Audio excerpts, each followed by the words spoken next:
In this lesson, we're going to discuss auto recovery in InDesign.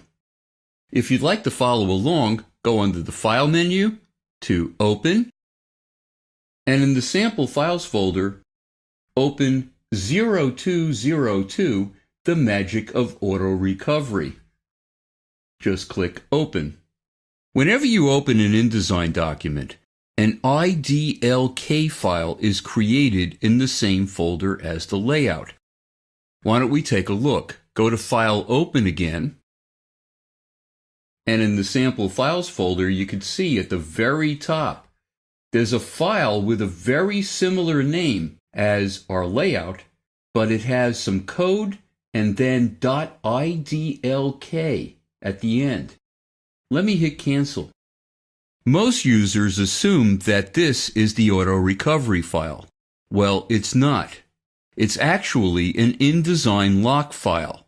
This locks the file so no other user can open it across a network. It's protecting the file. The real auto recovery file is in InDesign's auto recovery folder deep in the bowels of InDesign. It is saving all the steps that you make once every minute. So if the power goes out, or you have a computer problem that forces InDesign to quit, you'll never lose more than 1 minute of work. Let's say that InDesign quit right now. You could restart InDesign, and the recovery process begins automatically. A dialog window will open to ask if you want to start automatic recovery. And of course you do, so in the dialog window, you just press OK.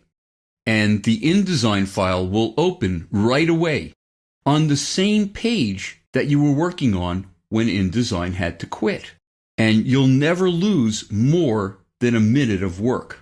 Most of the time, you don't lose any work.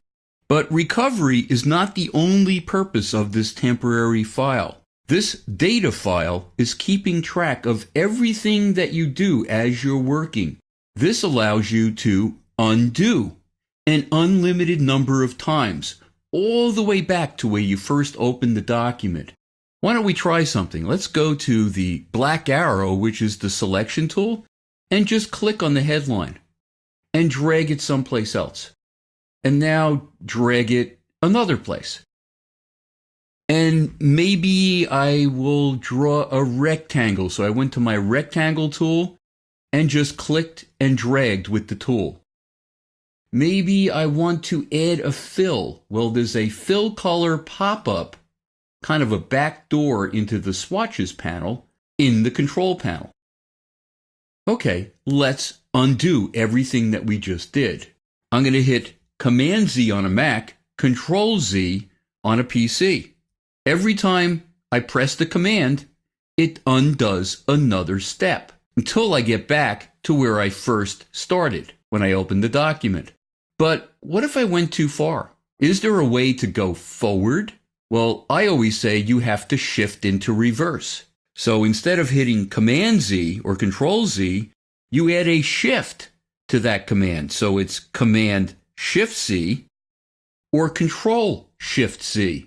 And you can see it's moving one step forward every time I press the command.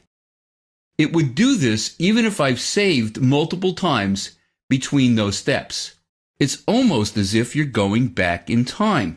But unlike the movie Back to the Future, I know I won't disturb the time-space continuum. At least I hope not. In the next lesson, we're going to continue talking about the basics of InDesign.